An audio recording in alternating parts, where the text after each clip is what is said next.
علی بھائی وہ جو بات پھر ہے کہ اس کو اپنا وضو کے بغیر ہاتھ نہ لگاؤ، قرآن پاک میں کہیں نہیں لکھا وضو کے بغیر ہاتھ نہ لگاؤ، یہ تو علماء نے ترجمہ کیا ہے. قرآن میں لکھا ہے لا یمسہ الا، میں نے اس لیے لکھا میرا کلپ دیکھیں اس میں نے یہ باتیں کی ہیں. ٹھیک ہے. لا یمسہ الا المطہرون، اللہ تعالیٰ نے کہا ہے، یہ کافر کہتے تھے کہ یہ جنات نے قرآن نازل کیا، اللہ تعالیٰ فرماتا ہے یہ فرشتوں نے نازل کیا ہے. اچھا قرآن اس جگہ پہ ہے فی کتاب مکنون، فی کتاب مکنون لا یمسہ الا المطہرون تنزیل من رب العالمین. ٹھیک ہے. یہ لوح محفوظ سے اللہ نے اتارا ہے، وہاں پہ کوئی ناپاک روح نہیں جا سکتی ہے، وہاں پہ فرشتے پاکیزہ جاتے ہیں. اچھا باقی جو اس کے اچھا یہ جو حافظ قرآن ہے جی اس کے تو سینے میں قرآن ہوتا ہے، سینے میں، تو آپ اس کو ٹائلٹ میں کیوں جانے دیتے ہیں؟ آپ کے موبائل کے اندر قرآن ہوتا ہے تو آپ باہر رکھ کے جایا کریں تاکہ ہر دفعہ ہر نواز موبائل خریدو. دیکھا ناظرین، آپ نے کہتا ہے کہ قرآن پاک میں یہ کہیں نہیں لکھا کہ اس کو بے وضو ہاتھ نہیں لگا سکتے،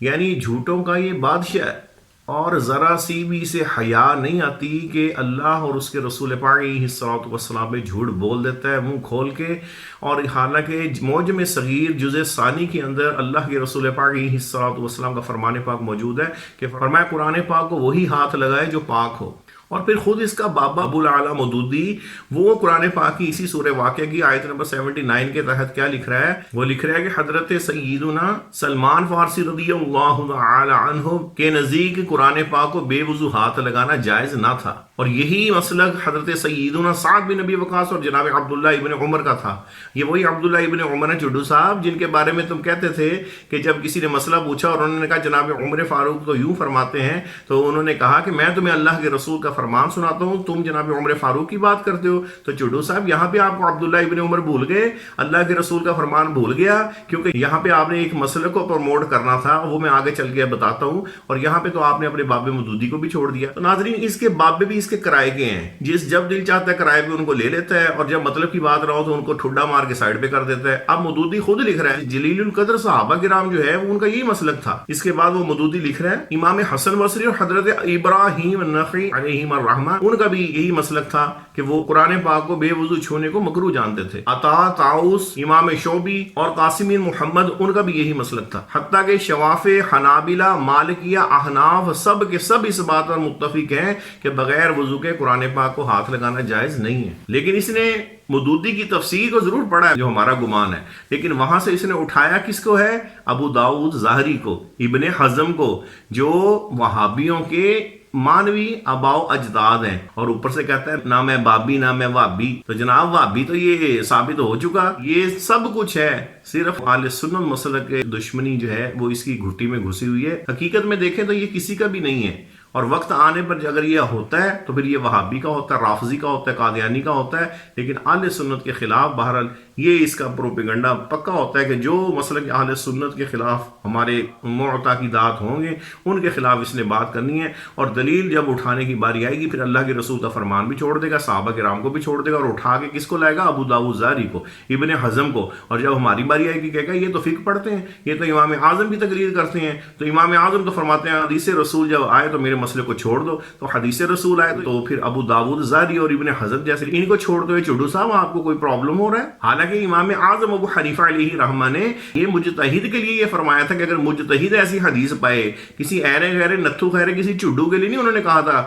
کہ جس کا دل کرے کہ وہ میری بات کو اس کو بظاہر احادیث مبارکہ نظر آئیں، اور حالانکہ دوسری احادیث مبارکہ میں وہی مسلک ہو جو امام اعظم ابو حنیفہ نے بتایا، اور تطبیقاً اور اس کے بعد قواعد و ضوابط ہے مسئلہ نکالنے کے ان کا لحاظ رکھتے ہوئے، تو پھر تم جو ہے وہ اپنی من مرضی خواہشات کی بنا پر ہر اٹھ کے جو ہے وہ یہ کہہ دے. لیکن جب تمہاری اپنی باری آئی تو پھر سارے اصول ختم ہو گئے، اللہ کے رسول کا فرمان بھی ختم ہو گیا، صحابہ کرام کے اقوال بھی ختم ہو گئے. پھر اٹھ کے جو ہے وہ اپنے بابوں کو پکڑ لیا، وہ جا کے ابو داؤد ظاہری اور ابن حزم کا قول اٹھا لیا، اور مودودی کی تفسیر میں جو صحابہ کرام کے اقوال مبارک تھے وہ ان کو چھوڑ دیا، تابعین کے اقوال کو چھوڑ دیا. اور اسی طرح حدیث رسول کو اس کا سرے سے ذکر ہی نہیں کیا کہ اللہ کے رسول کے فرمان کے آگے تو پھر خود ہی کہتے ہو کہ پھر ہم کسی کی بات نہیں لیتے. تو اللہ کے رسول پاک کے فرمان کے مقابلے میں جب تمہارے نزدیک کسی کی بات لینا جائز نہیں ہے تو پھر اللہ کے رسول کا فرمان کیوں چھوڑا؟ صحابہ کی تفسیر کیوں چھوڑی؟ مفسرین کرام کی تفسیر کیوں چھوڑی؟ پھر چاروں ائمہ کرام کا اتفاقی طور پر یہ نظریہ اور عقیدہ ہے کہ بے وضو جو ہے وہ ہاتھ نہیں لگایا جائے گا. یہاں پر جا کے تم نے ان سب کو بھی چھوڑ دیا صرف اپنے علمی کتابی ہونے کے لیے. اس کو علمی کتابی کہتے ہیں، یہ علمی کتابی نہیں ہے، یہ چڈو پن ہے.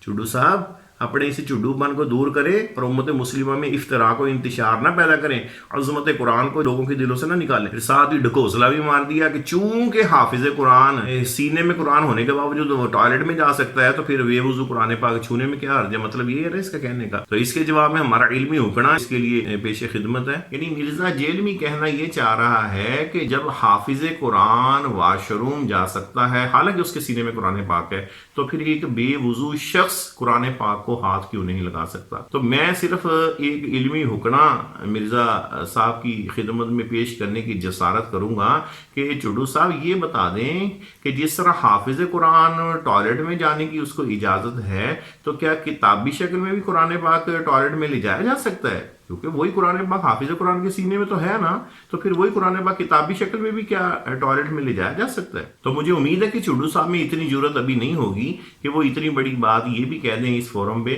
کہ ہاں قرآن پاک کو بھی آپ ٹوائلٹ میں لے جا سکتے ہیں، کیونکہ اس سے ان کو اپنے ویورز کے گھٹنے کا خاصا اندیشہ ہوگا۔ جب حافظ قرآن کے سینے میں قرآن ہونے کے باوجود ہم کتابی شکل میں ٹوائلٹ میں قرآن پاک نہیں لے جا سکتے تو پھر اسی حافظ قرآن کے سینے میں قرآن ہونے کی وجہ سے آپ نے یہ نتیجہ کہاں سے نکال لیا کہ بے وضو بھی قرآن چھوا جا سکتا ہے؟ اور اگر آپ کے اسی ضابطے کو معیار بنا لیا جائے تو کل کلاں کو ہو سکتا ہے پھر آپ یہ بھی کہہ دیں کہ جناب وہ قرآن پاک کو تو بے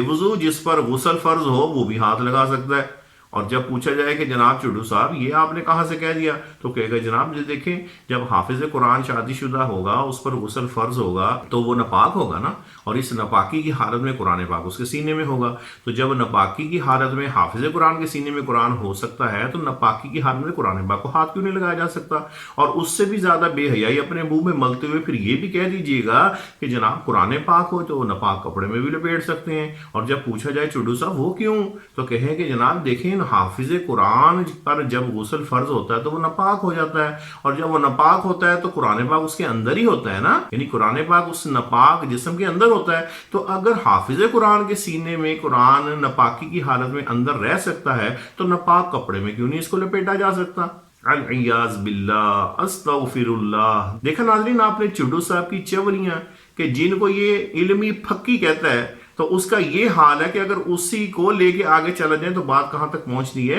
اور حالانکہ یہ لوگوں کو کہتا ہے کہ میں علمی کتابی ہوں اور دلیل کے اندر اپنی یہ ڈھکوسلے اور واہیات قسم کی جو ہے وہ چولیاں مارتا ہے، اور پھر اس پہ کھڑا بھی نہیں رہتا، کیونکہ پھر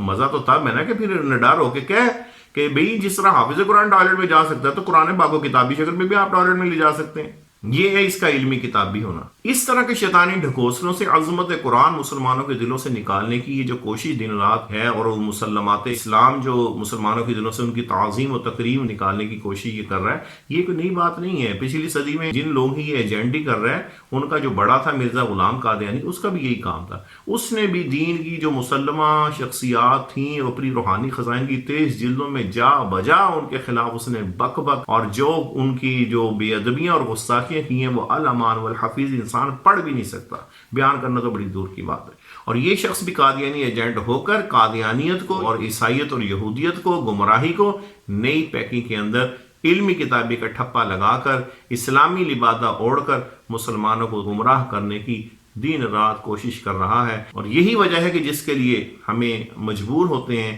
کہ ہم مسلمانوں کے ایمان کو بچانے کے لیے اس کے فریب، گھوسلے اور جو اس کی قرآن و سنت کے نام پر جو منمانی تفسیر اور تشریح اور خیانتیں ہیں اس کا پردہ چاک کر کے آپ لوگوں کے ایمان کو بچانے کی کوشش کریں۔ اللہ پاک ہمارے ایمان کی حفاظت فرمائے اور ایسے شر پسند لوگوں کے سائے